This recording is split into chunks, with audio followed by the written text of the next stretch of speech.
Hi and welcome back to The Books Are Everywhere.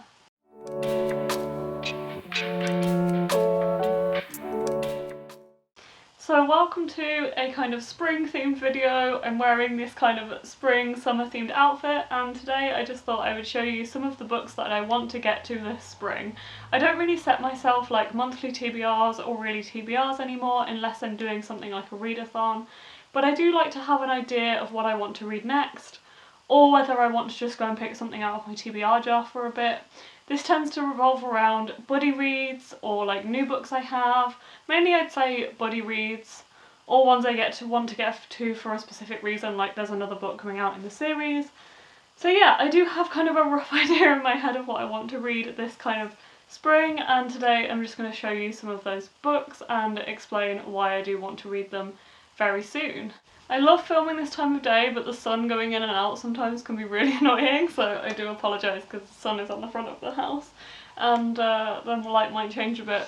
Anyway, there is literally a pile of books, and when I say a pile I mean a pile of books on my bed next to me, and I'm just going to take you through some of the ones that I want to read next. So this is a bit of a cheat because it's definitely on my TBR. This is A Sky Beyond the Storm by Sabaa Tahir. This I am going to be getting to hopefully next week because me and Alex have been buddy reading the Ember in the Ashes series, and this is the last one in the series. We are currently reading a Reaper at the Gates, which I think we're due to finish tomorrow or Sunday, and that's the third book. This is the fourth and final book, so we will definitely be getting to this one soon. I am very excited to read the final one in this series. I am really enjoying this series. So basically, An Ember in the Ashes follows Elias and Leia. They are completely different kind of people from completely different walks of life, but they live in the same kind of world. So Leia ends up becoming a servant as a spy for the Resistance, I think it's called the Resistance, against the Martial Empire. Elias, on the other hand, is at Blackcliff Academy, which is basically where they train the soldiers for the Martial Empire, and his mom, his birth mom, is the captain or kind of the head of this Blackcliff Academy. They end up kind of crossing paths when Leia is a slave there, and their stories start to intertwine. I really like their characters, and I'm really enjoying seeing where their story is going. And the next book is Autobiography. I really struggle to say this. Autobiography by Christina Lauren, and this is also one that is next on my TBR. I picked this one out of my TBR jar recently, so I will be getting to it at some point around the buddy reads that I'm doing and reading Warstorm on audiobook. I'm really intrigued about this one. This has been on my TBR for a while, and I do really want to get to it soon. So this is about Tanner Scott, who is moving to a new town, and that kind of forces him back into the closet for a while. He's decided that he's just going to coast through the last semester of high school. I think he's in high school. Yeah, and wait for kind of freedom at college, and he's just going to kind of stay in the closet until then, I believe. So then he enrolls in a class which is because of a dare that he is given by a friend, and that is to write a book in 4 months, which hence the name of this book. So he enrolls in this class, and he turns out he really enjoys the class and also really likes the look of the mentor of the class, who is also a writer. And this is basically a question of, is this going to force him to come out of the closet? Is that what he wants? And explore his sexuality. So really excited for this one. I've heard good things about it. I've wanted to read it for a long time, so I'm hoping I get to it very soon, hopefully within the next week or so. And the next one on this list is Caraval by Stephanie Garber. I have actually read this book before and Legendary before, but I really want to get to the final book in the series, Finale, which I've had on my TBR for a while since the book released, which I believe has been a couple of years now. But basically, I read this one, and this was one of my favourite books in the world when I read it. And when I read Legendary, I was a bit disappointed, and I didn't know how much of that was because it had been a while since I read Caraval, so I wasn't quite connected to the story. So right off the bat, when Finale arrived, I decided that I would wait and reread Caraval and Legendary before I read Finale, because I thought it would be better if I read them all in one go. So if you don't know about Caraval, it is basically about a game, a kind of magical game that travels around, and it's about these two sisters, Scala and Donatella, and they become part of this game. In the game, you don't really know what is real or not. you are in this mystical world for a week, and when you come out of that mystical world, everything that happened in it might not have even happened. It is a complete mind game, this book, because as the reader you also don't know what is real or not, so the emotions that you feel are very real even if you don't know whether the things that happened in the game will have any effect on real life. So Scarla and Hella have lived on an island their entire lives, and they've really wanted to take part in the game of Caraval. They finally get a chance to take part in this game, and they go and be there for a week, and as soon as they start the game, Teller gets captured by the game's organiser, who is called Legend. So I really enjoyed this book. I thought it was absolutely an incredible concept when I read it, but I'm a little bit worried that this is one that I want to just be a standalone book rather than a trilogy. But me and Alex are going to reread this series together because I think she has read only the first one, and as I said, I read the first two, and then we're just going to reread the books again and read the final one for the first time together. So very excited for that one, and hopefully we're going to get to this series soon. And the next books are The Conference of the Birds and The Desolation of Devil's Acre by Ransom Riggs. This is the 5th and 6th book in the Miss Peregrine series, which was originally meant to be a trilogy and is now kind of a 6-book series, or as I like to look at it, 2 trilogies, because I find that after A Map of Days the books are completely different. I do enjoy this series, but I do think it should have stayed as an original trilogy. I have read Map of Days, but I haven't read these 2 yet. I am definitely not going to be rereading the whole trilogy or A Map of Days before going into this one. As I said, I feel like I remember the story of the original trilogy quite well, and it hasn't been too long since I read A Map of Days. I will probably just read a quick summary of the series and A Map of Days before going into these 2, but I just want to read them now that they are all out, because Desolations of Devil's Acre only came out a couple of months ago, and finally get this series done. These are very heavy to hold because the paper is like photo paper, so I'm going to put them down. Maybe hold up one. But anyway, basically the story of Miss Peregrine is about a 16-year-old boy called Jacob and his grandpa. His grandpa at the very start of Miss Peregrine's passes away in kind of a very tragic manner, and he kind of realises that his grandpa has been hiding a lot of things, and he finds a box of photos when they're sorting out his grandpa's house. He's also going through some kind of stuff of his own, and he feels like he's seeing things, I believe, and he's going to see a therapist about that, who recommends, I think, or they talk about him going back to an island that his grandpa used to live on when he was a kid. This island is just off the coast of Wales, which I absolutely love because I love Wales, and there is places in the book mentioned that I've been to a lot and I know, so I really like that about the original trilogy.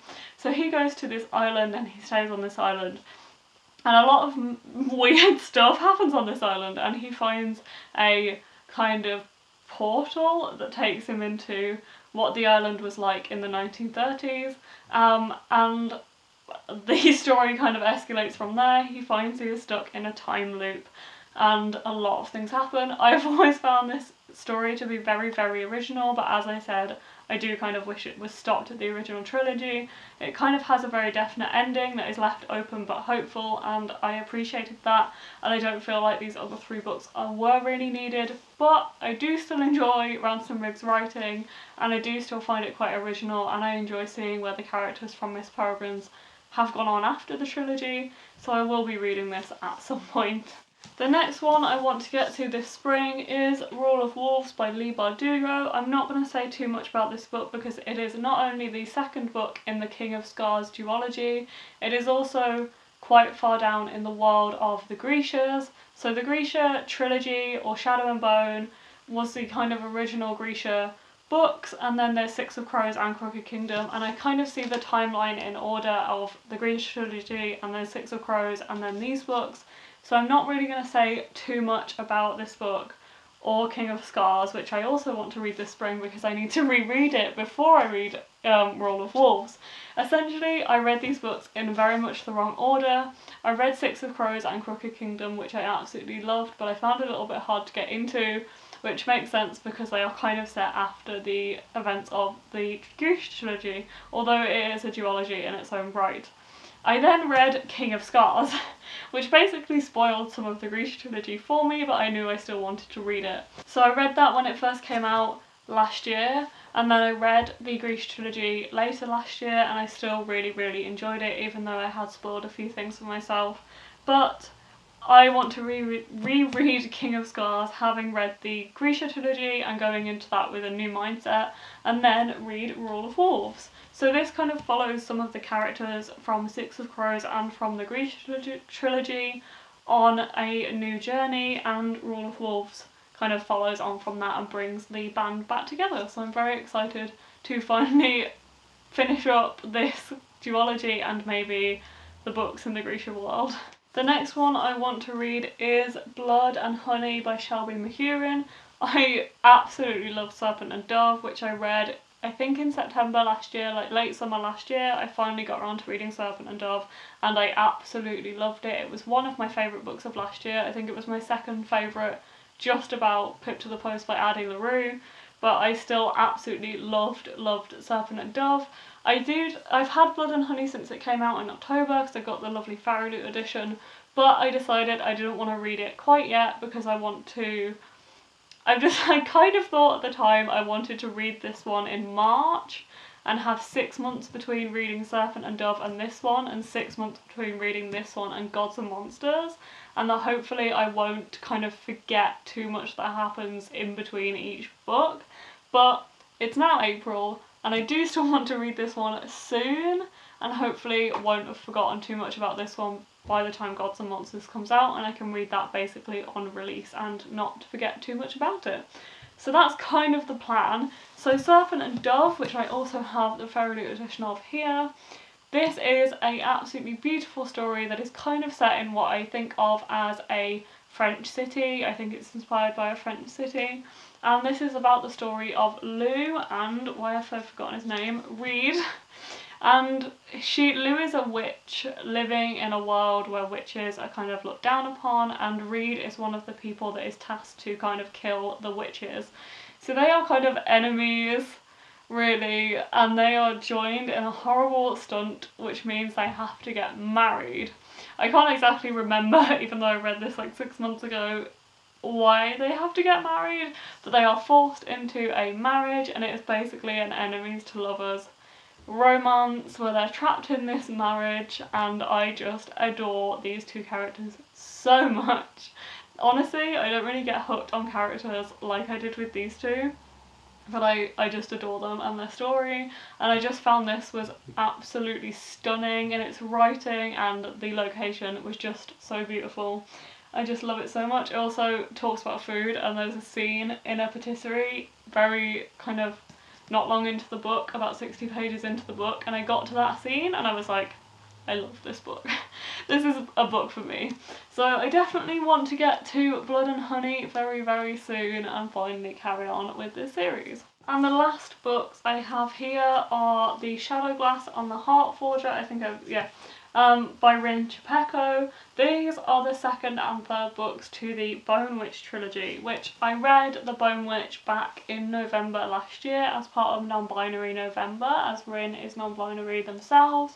So I really enjoyed this book, and I finally managed to get hold of these copies earlier this year, as they're a little bit hard to get because they are American editions. But I really want to get to these soon because it has been now about 6 months since I read The Bone Witch, and I don't want it to be too long because I don't want to forget what happened in it by the time I read these two books. So I definitely need to get to these two soon. So I will tell you a little bit about The Bone Witch from what I remember of it. This follows, oh my god, I forgot how to pronounce her name, Taya, I think. So this follows Taya, who is a witch, and not only is she a witch, she's a necromancer. So she's a bone witch essentially, hence the name of the book.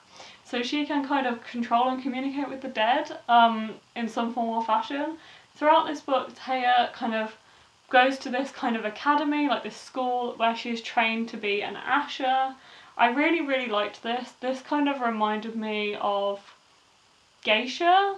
Really liked the characters in this, but I did find it kind of very mystical. There is a lot of elements that are kind of left for the reader to imagine themselves. I find it was a little bit hard to follow for me, but I did still really enjoy it, and having the knowledge from this book, I definitely want to go on to read the next two, before I forget the knowledge that I have from that book, because I do really want to read it soon.